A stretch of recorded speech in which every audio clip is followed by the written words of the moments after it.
কি করছিস রে তুই? ক্রিম মাখছি। বাবা আজকে একা একা নিজে নিজে সাজুগুজু হচ্ছে নাকি? চল আমার একটা কাজ করবো। ক্রিমের গন্ধ এই ক্রিম মাথায় মাখে? ইয়ে মা, কি হলে এবার কি হবে? মর্নিং বন্ধুরা, কেমন আছো তোমরা সবাই? আশা করি সবাই খুব খুব খুব ভালো আছে। আমরা কিন্তু সবাই বেশ ভালো আছি। তো আজকে সকালবেলায় শুরু হয়ে গেছে, দেখো চা দিয়ে আমি চা খাচ্ছি, গরম গরম চা। আজকে একটু মেঘলা মেঘলা ওয়েদার, বাজে ওয়েদার, শীতকালে বাজে ওয়েদার। ভেবেছিলাম কতগুলো কাচাকুচি করবো, তো কি হবে কে জানে। খুব বাজে ওয়েদার হয়ে গেছে আজকে। সন্তুলা তো উঠতে চাইছে না, কারণ বর্ষাকাল মেঘলা ওয়েদার, ঘুমাতে ভালোবাসে। আর হয়তো বুঝতে পারছে না যে অনেকটা পাপুকে ঘুম থেকে তুলতে এসে দেখো ঘুমাচ্ছে কেমন করে, কম্বল টম্বল পেয়েছে। পাপা উঠে পড়ো, অনেক বেজে গেছে। মেঘলা ওয়েদার বলে বুঝতে পারছো না পাপা, অনেক বেলা হয়ে গেছে। সন্তু পাখি গুড মর্নিং বলো সবাইকে, বলো গুড মর্নিং বলো। Good morning. এ মুখ এরকম আটকে গেছে ঘুমিয়ে। আকাশের অবস্থা তোমাদেরকে একবার ছাদ থেকে দেখিয়ে দিলাম। আমাদের দিকে আকাশের অবস্থা দেখো কি হয়ে রয়েছে। ওই যে গাছে পাখিগুলো ডাকছে, আর এই দেখো কত মেঘলা ওয়েদার, দেখেছো আকাশের অবস্থা এরকম অন্ধকার। হাঁড়িতে ভাত বসিয়ে দিয়েছি, আর এই পাশে কুকারে আমি বসিয়েছি আলু আর ডিম সেদ্ধ। আজকে ডিমের ঝোল করব, যার জন্যে। আর এই দেখো আমার সিঙ্কটার অবস্থা দেখো, বাসনপত্র তো মাজা হয়ে গেছে, এখন সিঙ্ক পরিষ্কার করে নিতে ভাবলাম তোমাদেরকে শেয়ার করে আমি সিঙ্ক কিভাবে পরিষ্কার করি। আমি কিন্তু প্রত্যেক দিন সিঙ্ক পরিষ্কার করি, যার জন্য আলাদা করে সেরকম স্ট্রং কোনো দাগ পড়ে না। আমি এটা ভিমবা নিয়ে জাস্ট এরকম করে বাসন মাজার মতো বুলিয়ে নিই, এটাই পরিষ্কার হয়ে যায়, জলের দাগ টাগ সব চলে যায়। তোমাদেরকে চলো আজকে একটা টিপস শেয়ার করি। ইনকেস যদি ঘরে ভিমবার বা কোনো লিকুইড সোপ না থাকে, যেটা বাসন মাজার ক্ষেত্রে ইউজ হয়, তাহলে কিন্তু এটা যে কোনো শ্যাম্পু দিয়ে, অল্প পরিমাণে শ্যাম্পু, বেশি পরিমাণও লাগে না, যে কোনো শ্যাম্পু দিয়ে ওটা পরিষ্কার করা যায়। তাতে ভীষণ ভালো চকচকেও হয়, দাগ ছোপ মুক্তও হয়ে যায়, খুব ভালো থাকে সিঙ্ক। তো আমি আগে সিঙ্কটাকে না এইভাবে ঘষে নেব। এই যে জলের ছিটে, সারাদিনে যে জলের ছিটেগুলো থাকে না, আমার সিঙ্ক শুকানোর সময় পায় না আসলে, তার জন্য এই দাগগুলো একদিনেই এরকম ভাবে আর কি নোংরা হয়ে যায়। তো বাসন টাসন মাজা হয়ে গেছে, তো ভাবলাম এই ফাঁকে ভাত বসিয়ে দিয়েছি, ভাত হওয়া আর কুকারে ওটা সেদ্ধ হওয়ার মধ্যে আমার সিঙ্ক পরিষ্কার হয়ে যাবে। কারণ এগুলো বেশি ঘষতে হয় না, এরকম বাসন মাজার মতো করে। আর কলের মাথাটাও আমি এইভাবে একবারে বুলিয়ে নিই। এই দেখো কত চকচকে পরিষ্কার হয়ে গেছে।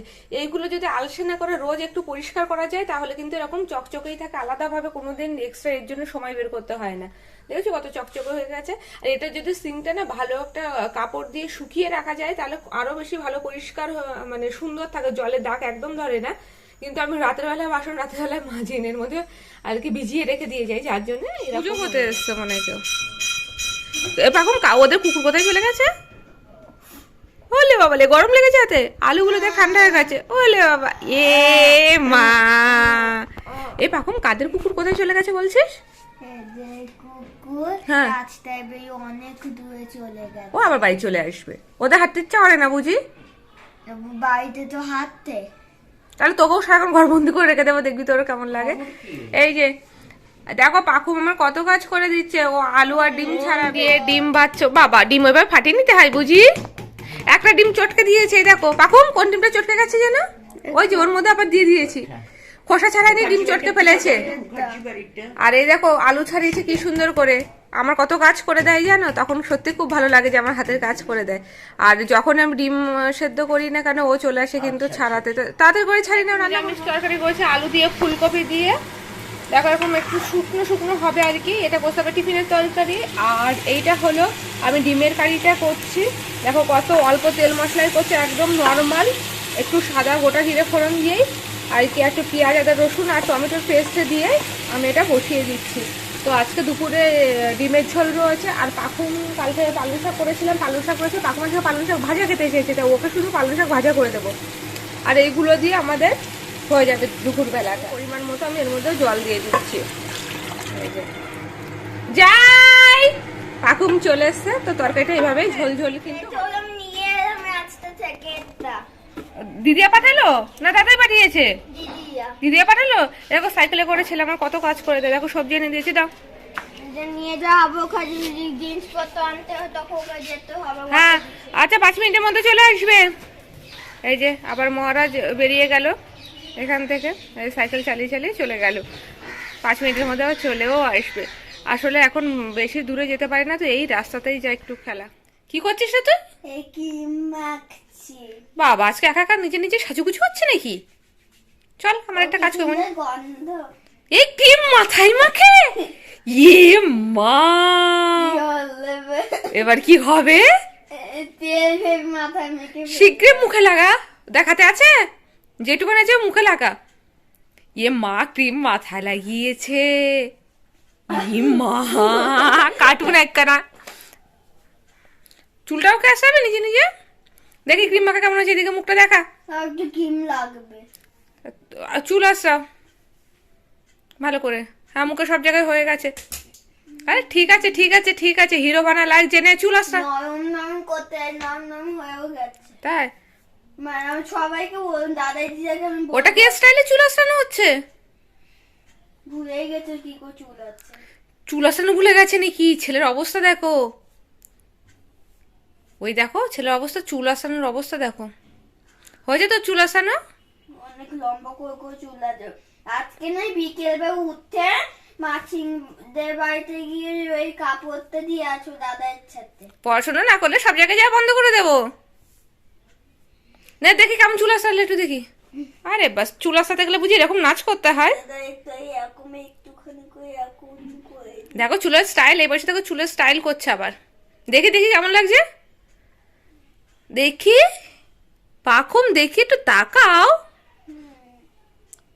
দেখি দেখি এবার পুরো ট্যাপো কুমার লাগছে আমার। চল ভাত খেতে যা, এখন আমরা ভাত খেতে যাবো। এই মধু খাবি, মধু খাবি তো? মধুই খেতে ভুলে গেলাম। হ্যাঁ মধু খেয়ে নে আগে। মধু খেয়েছিস তো? দেখি গাল দেখি। এরকম মধু খেয়েছে, মধু খেয়ে নাকি কথা বলতে নেই, গালের মধ্যে নাকি মধু জল করে রাখতে হয়, তো ওইভাবে রেখে দেবে, বদমাইশি করবে। এবার ভাতে চলে এসছে, এই যে ওর শাক দিয়ে দিয়েছে, ভাত, আর এখানে ডিমের ঝোল রয়েছে, এটা আমারও ডিমের ঝোল রয়েছে, পাকুমের ডিম রয়েছে, ওখানে চাটনি রয়েছে, এটা আমার শাক। আর এই পাকুমের ডিমটা চটকে দিয়েছে তখন ছাড়াতে গিয়ে, তো এই ডিমটা ওর জন্য আমি খাচ্ছি। তো খুব জোর খিদে পেয়েছে, এবার আমরা খাচ্ছি। জল খেয়ে নাও, খাওয়ার আগে অন্তত এক ঢোক হলেও জল খাওয়া উচিত, এটা একটা ভালো অভ্যাস পাকুমের আছে। পাকুমের ভাতগুলো আমি আগেই চটকে দিয়েছি, ওকে চটকে দিতে হয়, ও হাত দিয়ে এমনি খেতে পারে, আবার আমাকেও খাইয়ে দিতে হয় বদমাইশি করে। ওই দেখো বদমাইশির অবস্থা, আমার খুব জোর খিদে পেয়েছে, এই দেখো হা করে রয়েছে, তার মানে কি বলতো যে ওকে খাইয়ে দাও, তো আমরা তার মানে তাই যে খাইয়ে দিতে হবে। দেখো হাসিটা বদমাইশি হাসি। তো আমরা এখন খেয়ে নিই ঝটপট করে। পাকুম আসছে, দেখো ছাদে, আমি একটু আগে চলে এসছে, ও এবার আসছে। কি রে তোর হাতে কি ওটা? এটা পাপা একটা ফোন। কি করতে নিয়েছিস ফোন দিয়ে? কি করবি? এই ফোন দিয়ে একটু গান ফান তো একটু শুনতে হয়, তো ওটা আমি শুনবো। গান শুনতে হয়? হ্যাঁ তুই কি এখন গান টান শোনার চিন্তা ভাবনা করছিস? হ্যাঁ। আর গান শুনে কেমন করে নাচ করবি? আগে প্যান্টটা তুলে নে। হ্যাঁ very good very good very good. আরে এই মাত্র খেয়ে নি। এটা হলো পাতুলুন নাচ, হুম না এটা হলো মতুন নাচ, হ্যাঁ আর এটা হলো পাতুলুন নাচ। আমাদের খাওয়া দাওয়া হয়ে গেছে, আমরা এখন একটু ছাদে চলে এসেছি। দেখছি কি মানে অল্প অল্প রোদ্দুর উঠেছে, তো ভালো একটু রোদ্দুর খেয়ে আসো। ওই দেখো দেখো বদমাইশ দেখো,